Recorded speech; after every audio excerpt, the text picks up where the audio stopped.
Hello বন্ধুরা, রীতির ব্লগে তোমাদের সকলকে স্বাগত জানাই। আশা করি তোমরা সকলে ভালো আছো, আমরাও ভালো আছি। আজকে যে ব্লগটা তোমাদের সাথে শেয়ার করছি সেটা ছিল গত সানডেতে আমরা চলে গেছিলাম দেউলে। তোমাদের তো লাইভ করে দেখিয়েওছি পুরনো মহাদেবের মন্দিরটা। তারপরে ওখান থেকে ঘোরার পর আমরা চলে গেছিলাম শ্যামারূপা মন্দিরে। শুনেছি যে এই মন্দিরটা প্রায় 1000 বছর পুরনো মন্দির। আর এই দেখো মা শ্যামারূপা। এখানে শুনেছি ইতিহাসে কথিত আছে যে লক্ষণ সেনের সহকবি জয়দেব এখানে প্রথম দুর্গা ঠাকুরকে শ্যামারূপা রূপে পুজো করেছিলেন। এই দেখো মন্দিরটা।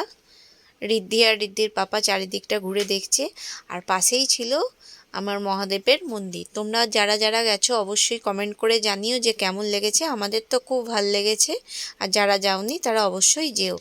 তো বন্ধুরা, আমার ব্লগটা কেমন লাগলো অবশ্যই কমেন্ট করে জানিও, একটা লাইক করে দিও। টাটা।